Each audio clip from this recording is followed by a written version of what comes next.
Hey everyone, it's Savvy Craftings here. I came across this website through a YouTube video and I thought it would be a great idea to try it out. This website, what used to be known as Social Tables but now goes by Cvent, it was used as a way to help the YouTuber plan their booth layout. So I thought I'd give it a try. For some context, Cvent was created as a website tool to help event coordinators streamline the planning process when it comes to creating events for your local area. This website will require you to make an account. There are options for a free account or a paid account, which gives you more perks. But let's take a look at what I did. Making an account will also require you to add in your phone number, but I suggest going into your settings and changing your phone number like I did. I did actually receive a call from a team member from Cvent wanting to know more details about the events that I was setting up, even though I'm just using this as a vendor. So make sure you have your job role listed clearly and you take down your phone number if you don't want a phone call. All right, here we go with my events that I currently have. It's just, I don't have an event going on. This is just a title name for a folder. So I titled it multi-event. The creator is me, Savvy Craftings. This can be changed, but it will ask you to upgrade to add on new members. Now, this is a free account, so I do not owe them any money at this point.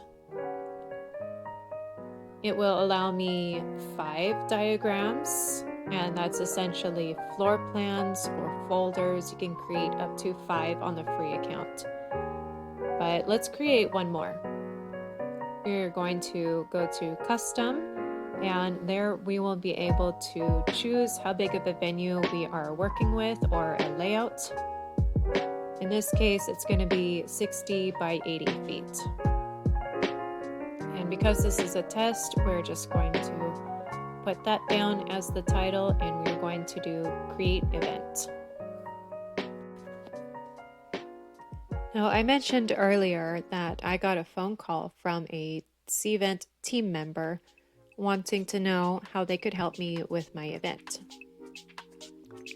During the application process, or rather the account process, it did require you to add your phone number.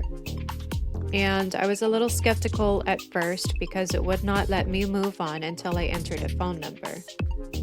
And so I decided to go through with it.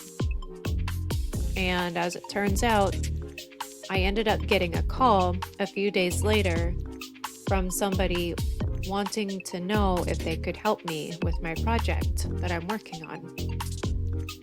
I didn't answer the phone call. I was thinking it might have been a scam phone call, and oh great, I just gave out my phone number to a scammy website. Thankfully, that was not the case, as I did in fact get a business email from Cvent detailing the same things that the person on the phone said. Now, I did not pick up that phone call, but the email reflected their message.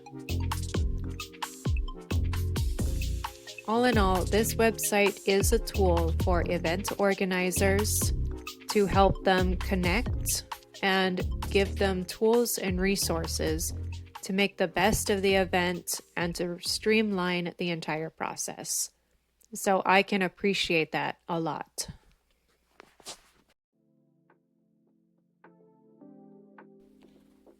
Okay, back on course. This is an 8 by 10 size booth space that we will be using as our test today. We have a variety of tables, chairs, and other objects to use. They all have pre-recorded measurements and dimensions, which is amazing because now I can see what kind of space I'd have with a size 36 table. So let's color that a different color just to help it stand out. And now we have a table in the center of our booth, and we've got some chairs all around it. You can see exactly how much space that'll take up. But to delete it, let's move it out of there. We're gonna right click, find the drop menu, and we are going to click on delete, and away it goes. Okay, now let's get a rectangle table. What's really awesome with these pre-measured out objects is whatever table sizes you do have, whether they are 4 foot, 5 foot, 6 plus long tables, or you want to connect a bunch of tables together, you will be able to do that and see how much space exactly you would have. There is a little turn dial that you can use to rotate your tables, chairs, anything that you place down, even your tent.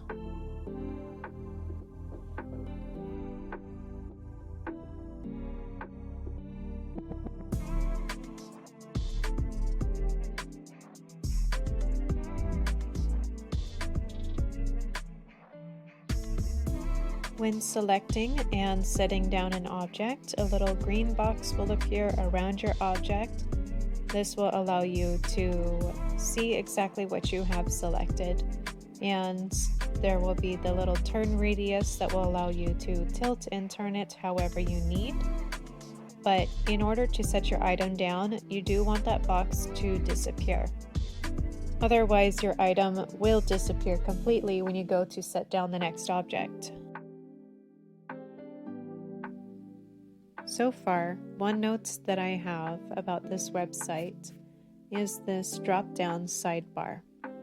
While it is great for showing me the different options that I currently have regarding coloring different items to make them stand out so everything can be color coordinated, or the pre-measured dimensions, which is amazing, the drop-down side box goes away every time I go to add a new object. That can get a little annoying when I have to jump between windows just to place down one object at a time. I would like for this sidebar to stay out, so that way I can have all of my options there in front of me. If there is a way for me to keep that sidebar out, I have not found it yet. Each object that you place down can not only be a different color by your choosing, but it also has a different image or diagram to show what it is. Now, this was a reoccurring problem the last time that I was on this website. I would go to pick up one item and I would end up moving the entire tent. So if this happens to you, keep an eye out for that little green highlighted box. That will show you exactly what you are clicking on. However, it would be equally as good if the highlighted box can have an outline, a dashed line, or something to show exactly what you are working with, rather than phasing into the background and only showing up on the white. And here's a funny little thing that I noticed with the arrows. They only point in one direction. Let me show you.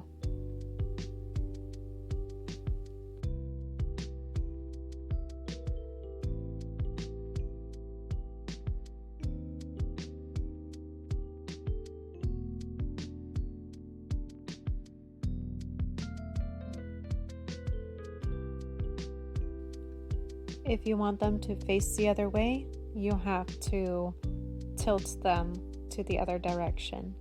It's not quite like MS Paint where you could just point in one direction, drag the mouse over, and the arrow would flip-flop between angles. To make things easier, you can use the text box to label different areas of your booth to keep things a little more streamlined. However, it will not allow you to write in that text right there. Instead, it wants you to use this box. let's have a look at my other folder. All right, so there we have our test diagram and the rows. Right now I have 2 out of 5 diagrams that I can currently use.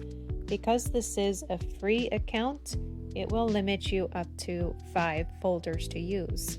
So to make the most of this, I've put down many different sized booths to allow me to play around with different layouts for my tables, where I want to hang my giant picture, where I can have seating, where I can have my different organizers.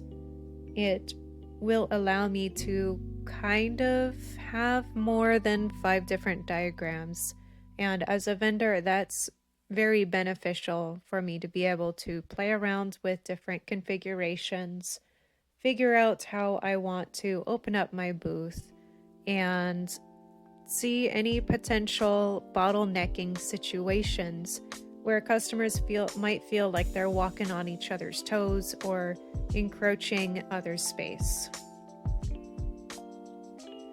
But let's take this 10 by 10 that's colored in teal, and let's play around with that one a little bit.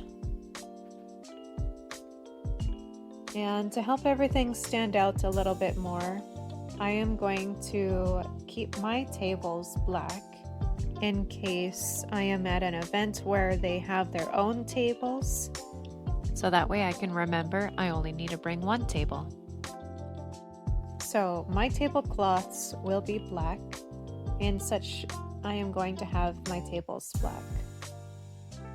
So on one YouTube channel in my research, they turned their tent around and had 2 sides of the walls open and 2 sides of the walls closed with their tent walls. So I thought I would give that a try, and you might have actually seen pictures of my tent in that same configuration when I was doing some update posts. If you don't follow me on Instagram yet, feel free to check it out. I am pretty regular with posting and keeping everybody up to date on where I'm going next. But this configuration that I'm setting up now reflects what I had in those pictures. I really liked the way how the flow just came in one way and out the other, and there was no squeezing, there was no clustering. People would be able to walk by my booth and look into it, see everything that I have without feeling pressured to come in just to follow their curiosity. So for the sake of this video, I decided to use that configuration to help showcase how I am going to be using this website from here on. And this little time saver box, I don't have that key on my keyboard, so I don't know of any shortcuts. I don't even know what that is called. But I don't know any keyboard shortcuts to be able to duplicate the same item that I currently have selected, which would have been great when it came to putting down the booths. Because like I said earlier, having this little sidebar go away as soon as I place an item down, just for me to come back, find the right object, find the right subpage, and choose the right color, it's super repetitive. I'm not a big fan of it. Now, crafty people can think of lots of different items to use to help display their goods that they are selling. And there is a good chance that this website will not have those items listed. Things like drawers, cubbies, boxes, bins, or towers of any kind. So you will have to get creative in trying to detail where you are going to have those unique items. In my case, I have a collapsible, foldable shelving unit that I zip tied together from Home Depot.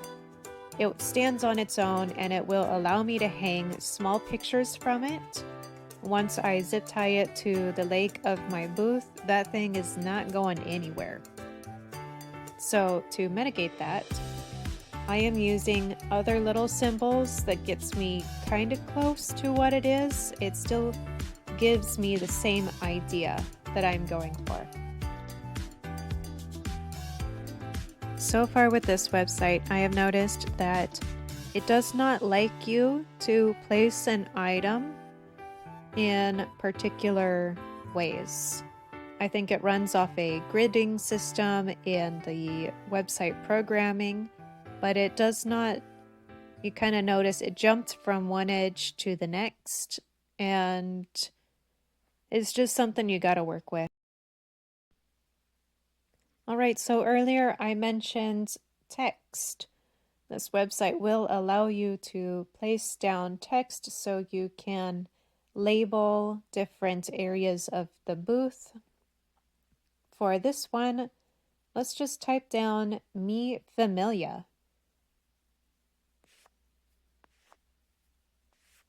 As you can see, my cursor is not inside the green box. It wants the cursor to be in the text box by the sidebar. Okay, so let's drag "Mi Familia" down and it disappears. I've done this about twice now, and each time the words have disappeared behind the tent. So let's try this again and see if we can place the words on the table and maybe label the tables instead.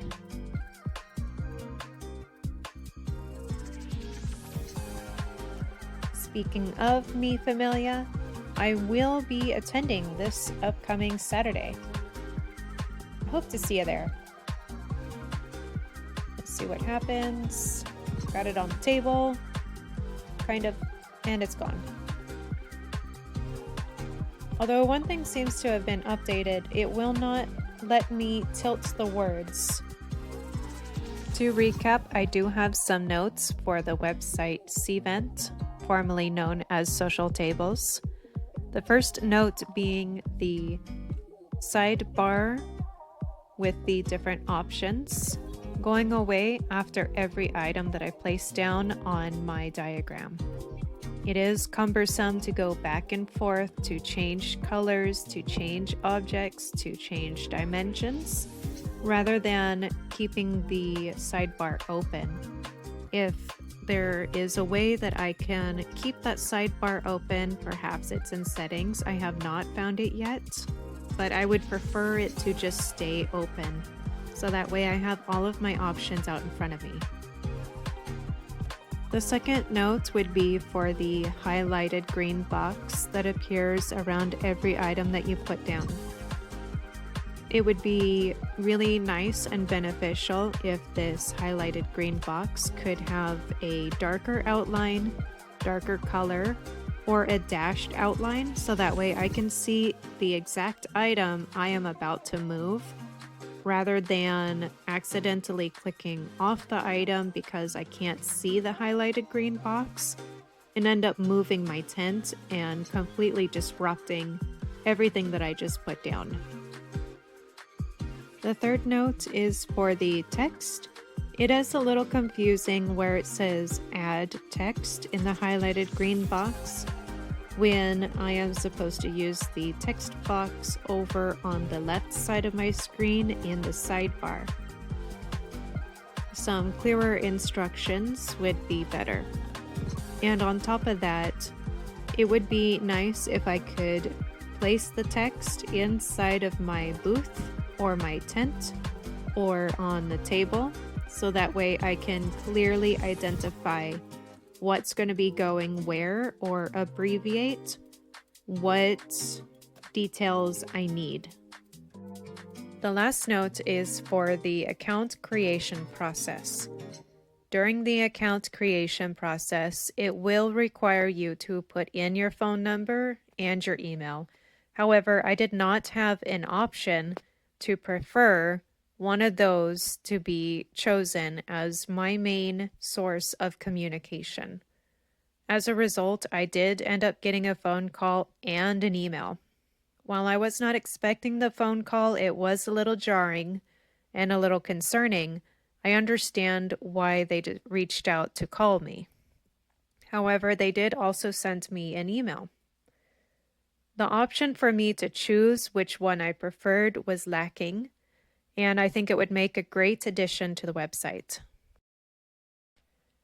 If you decide to create a free account with Cvent, make sure you go onto your profile and you take off your phone number. There is a chance that you may get a phone call from a Cvent team member who wants to help you set up an event. And if this is not what you are wanting to do, then take your phone number off so that way your only form of communication will be through email. At the end of the day, this website is a tool for event organizers and planners, so keep that in mind when creating your account. To the makers of Cvent, thank you so much for creating a wonderfully detailed website. I enjoy the large variety of different objects that there are, as well as being able to edit.